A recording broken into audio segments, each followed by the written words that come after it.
morning and welcome to Thursday Table. So I'm Dr. Rachel Stricker. You're here at Illuminate with Dr. Rachel. So this is part of our Masterful May. Today is our live cooking show, and today is a live cooking show for breakfast. So if you're tuning in live, it's 9:30 a.m. here on the Pacific Coast. Maybe you're watching the playback, maybe you're elsewhere in the world, but doing a live breakfast show is a lot of fun and really exciting. As I mentioned early on the intro of why I decided to do this in the morning, so many patients I have so much trouble figuring out what to eat for breakfast when they're switching from being in a standard American diet that is just full of processed meats for breakfast and don't know what they can eat. And the truth is you can eat anything for breakfast. During the wintertime, I really love to eat soups for breakfast. I love to make them even the night before and have them ready in the morning. But there's so many things that you can have for breakfast. And I'm here just to shine some light on all of the wonderful things that you can have for breakfast. And we're going to really focus on having super nutrient dense foods. And today is certainly a part of that. So today's meal that we're going to make is going to be a superfood yam and buckwheat porridge. So this is going to be chock full of superfoods. I'm going to share with you all of the vitamins and minerals and nutrients that make some of these ingredients superfoods while we're letting things cook. So that's going to be the plan, and we're going to jump right into it today so that this video isn't too long. So I'm going to get started on things. So I'll talk to you about the potatoes, the yams in just a moment, but we'll get started on making the porridge first. So I've already got my my pan starting to heat up because we're going to bring things to a boil and then we're going to reduce it to a simmer. So first we have, and I'm making this just for two people. If you wanted to make this for a whole family or even for a bigger group, you certainly could do that with just more ingredients in a bigger pot, super easy to do. But I'm just doing 2 servings with all of the amounts that I'm going to share with you today. So here we have 2.5 cups of, this is hemp milk that I'm working with today. So this is unsweetened hemp milk. And you could use any nut milk alternative that you like. I do recommend to use the unsweetened. Sometimes those sweetened ones are really full of a lot of sugar. I also recommend making sure that you check the ingredients so that they don't have a lot of fillers and things in it. Or even better yet, making your own nut or seed milk is really great. I'm still getting ready to try making some oat milk. I had a friend of mine tell me it's quite easy to do. So that's going to be on my things to do. So we're going to pour this in first. You might hear a little bubble up because I do have this heated up. Normally I wouldn't have things heated up ahead of time, but for today's show, to make sure we can get it up to boil relatively quickly, we did. Okay, the next thing we have over here is our 1/2 cup of our buckwheat. So buckwheat, I'll talk more about the buckwheat and its nutrients in just a moment. I use Bob's Red Mill Organic Creamy Buckwheat Hot Cereal. So the buckwheat hulls, you don't want to use those. Those are going to be too thick. So you do want to make sure that you use the one that's actually called buckwheat cereal. So we'll go ahead and pour that in there too. And we get our temperature up. And then over here, we've got some coconut flakes. So this is about 1/8 cup of coconut flakes. We'll throw that right in there. And then I've got some coconut sugar right here. And I've got a little bit extra. I'm going to put in about a tablespoon of it now, and then we'll add a little bit more when we sprinkle it on top. And then we have some chia seeds. And this is about a tablespoon of chia seeds. So we'll go ahead and pour those right in there as well. And then we have some hazelnuts, but we will wait to put the hazelnuts on top. So I'm going to give this a little stir. It's already starting to bubble because I did have the temperature up ahead of time. So as soon as we start to get a nice boil on this, I'm going to reduce it down to a simmer. And we'll let it simmer for about 10 minutes. And I'm going to cover it, but I'm going to keep it just cracked just a little bit to let some of that moisture out, because that's going to help it to thicken up into a really nice porridge. So it looks like we've got a little bubble boil going on. So I'm going to go ahead and reduce that down to a simmer. Oh my goodness, I just realized I forgot to put an ingredient in here. So I've got some cinnamon and some pure vanilla extract mixed in here too. We'll go ahead and add that in right now.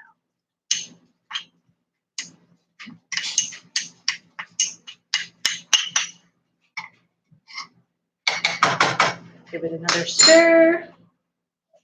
And I'll cover it back up. Again, just cracked a little bit. Okay, I'm gonna clean my workstation a little bit. We'll let that cook down and we'll talk about these superfoods for a little while. Now, remember, I'm gonna put all of the ingredients down in the description of this video so that you can make this on your own. This is actually a super easy breakfast solution. So sometimes, you know, breakfast solutions aren't always, you know, really good nutrient-dense breakfasts. Do take a little bit more time. And so right now, you know, as we have these stay-at-home orders, oh, went in a little more than we want to. Let's take that off. See, this is what happens with live cooking shows. You never know what's going to happen behind you. Let's leave that cracked a little bit more. Okay. But this is actually a quite easy, a quite fast one. So this recipe is actually from a recipe book called Superfood Soups by Julie Morris, also put out by Navita Organics.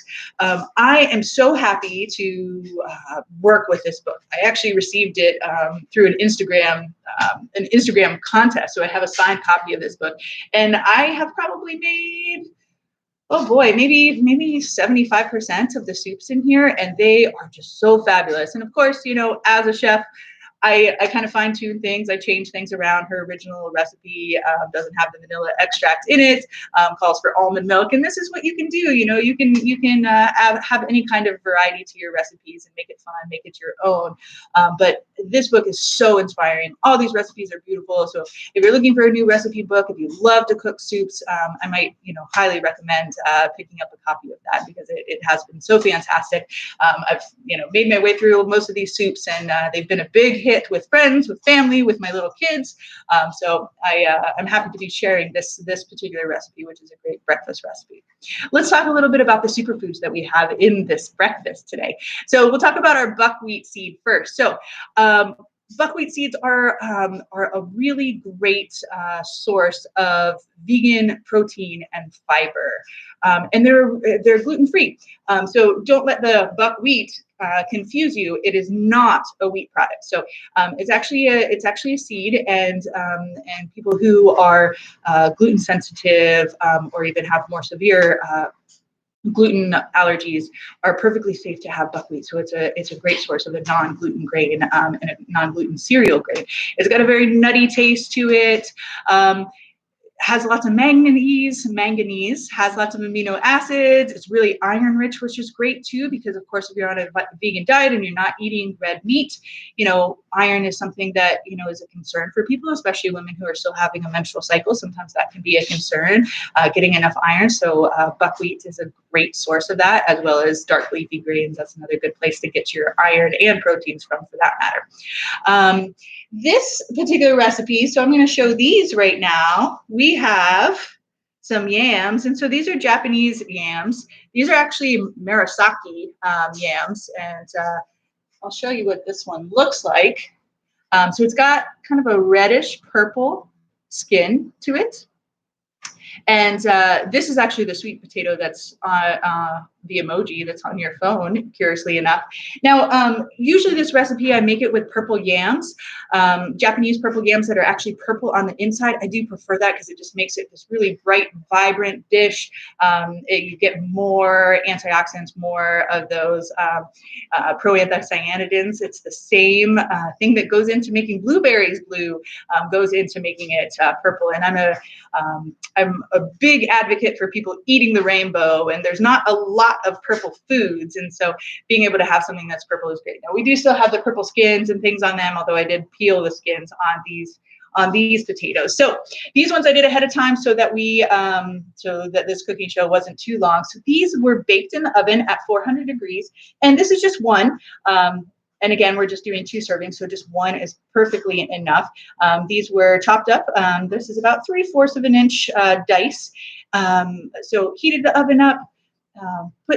Toss these in some coconut oil. Just about a tablespoon of coconut oil is great. Salt and pepper. I put them in for 10 minutes, took them out, gave them another little shake and stir up, and then cooked them for 10 minutes more. So about 20 minutes total in the oven at 400 degrees.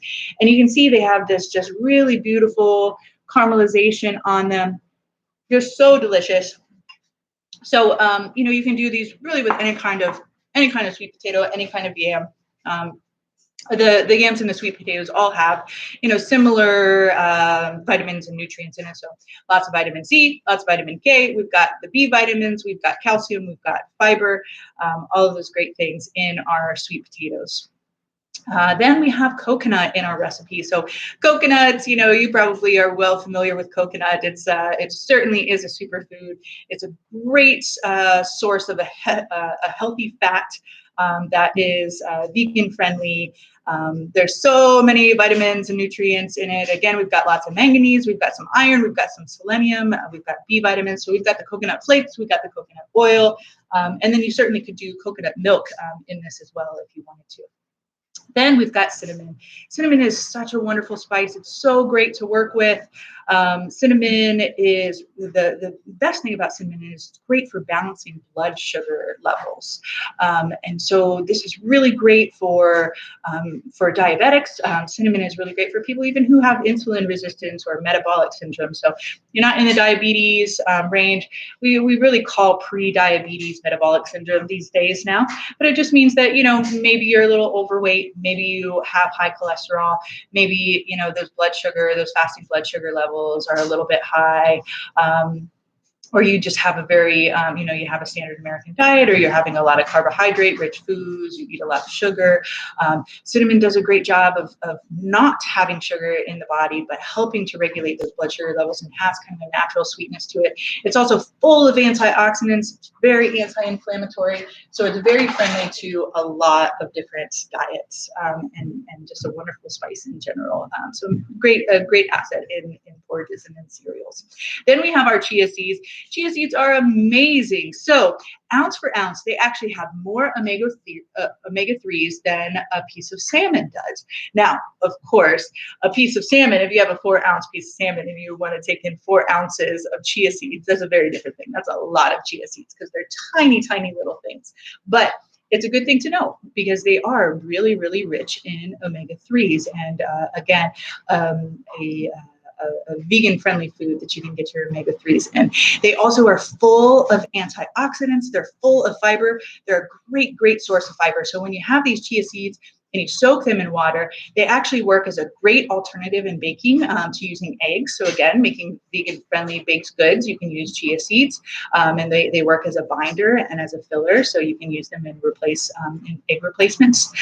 I also really love chia pudding. So it's so easy. All you do is you just take your chia seeds, you add in whatever kind of nut milk you want. You can put sugars in there, you can put vanilla in there, and you just leave it in the fridge overnight. And you can leave it even in the fridge for several days. And then you have this delicious pudding that's full of these omega-3 antioxidant-rich chia seeds. And chia seeds are also rich in vitamin E, calcium, potassium, magnesium, quercetin, and they also are a good source of protein as well. Specifically quercetin, I talked about this in my allergy video. Quercetin is really great if you suffer from seasonal allergies. So good thing to know about quercetin. And there's not very many food sources of quercetin. Onions are another one that are really high in quercetin, but chia seeds fall in that regard too. And then we'll talk about hazelnuts. So I love nuts. I have so many nuts and seeds in my diet, snacking on them, adding them to bowls, adding them to cereals, adding them to porridges, all of these kind of things. And they are nuts, especially having raw nuts. And I do recommend, whenever possible, have raw nuts. The only kind of nut that you're not supposed to have raw are peanuts. Of course, you have those roasted. Peanuts are not my favorite nuts. Peanuts and peanut butter are just a really common nut in the standard American diet, but they actually aren't even truly a nut. They fall into the legume category, and they compared to other nuts, they're really lacking in their nutrient levels. So hazelnuts, though, however, are fabulous. Hazelnuts are grown locally here in Eugene, Oregon, too, which I really love. So these are some local hazelnuts that we're working with today. Heart health, muscle building, magnesium, iron, B vitamins, vitamin C, vitamin E, fatty acids. Great for nourishing the brain because they have all those fatty acids and amino acids in them, and also very diabetic friendly too. The diabetic friendly nut, and they have some good things for helping to balance the blood sugars as well. So love hazelnuts, and you can do toasted hazelnuts. We're working with some chopped toasted hazelnuts here today, but you can get the little round hazelnuts. And if anybody out there knows, I want to hear a guess of what another name for hazelnuts are. So if you know what the other name of hazelnut is, I want to see it below in the comments. Okay, let's see how our cereal is coming on now that we talked all about what we have. Yeah, this is looking really good.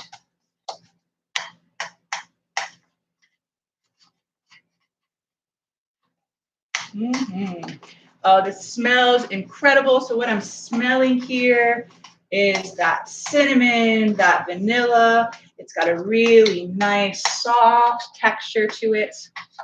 And I think that we are all ready.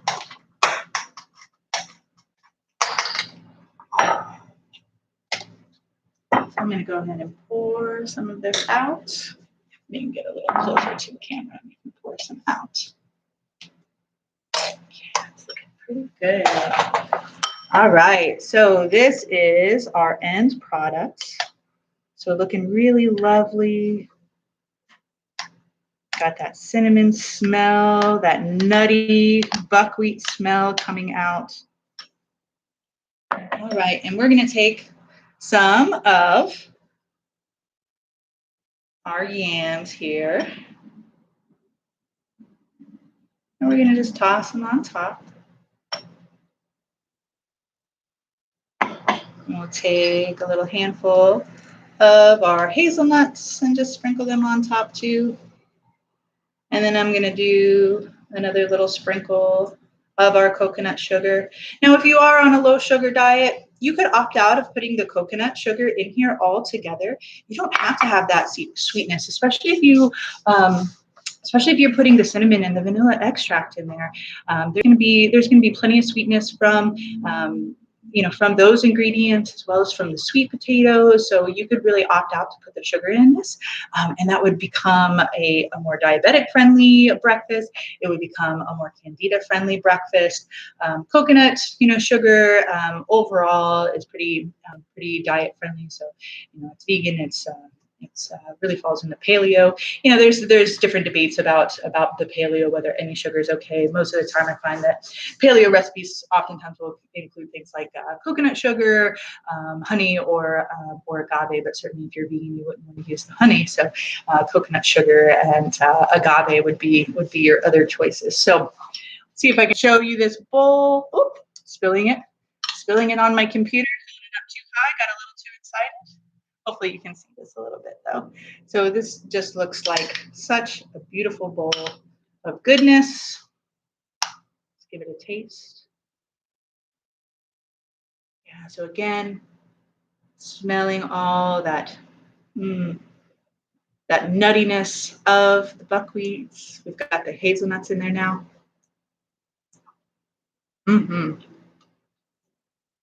So this just feels so nourishing, so nutrient dense. I love the coconut flakes in there. This has got a great texture to it too. So sometimes eating porridges or oatmeals, it's just like, kind of that really soft texture, but this has a great texture to it because we've got the sweet potatoes in there, we've got the yams in there, we've got the hazelnut crunch on the top. Even the coconuts in there have a little extra crunch. So delicious. All right, friends.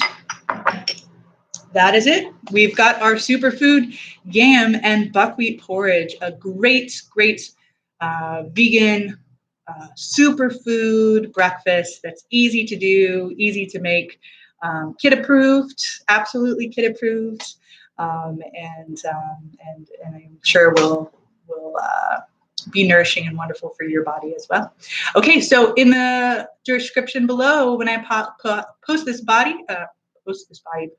video, you'll be able to follow the ingredients and to make this yourself. I think I'll put it down for, well, no, I was thinking that I was going to make it the ingredients for 4 servings, but we'll go ahead and do it for 2 because that's what I talked about today. Okay, so thanks again for tuning in. Thursday Table Illuminates with Dr. Rachel. Tomorrow it's Fitness Friday, and we are back at it again with a barefoot fitness class. So this is a power vinyasa class that's going to have some Pilates and have some high intensity intervals booked in. I am doing this through a local studio that I work with. So we're going to be doing it as a Zoom video. And I'm either going to be saving the Zoom video or uploading it to YouTube after. And that's probably what I'll do, because I think that I'm gonna maybe have too much technology if I'm trying to run a YouTube live and run a Zoom live. So we'll save that video and then we'll upload it to YouTube later. So I will make sure that you have the link to the Zoom so that you can sign into that tomorrow, or otherwise you can watch the playback at your convenience. Okay, have a great rest of the day. See you next time.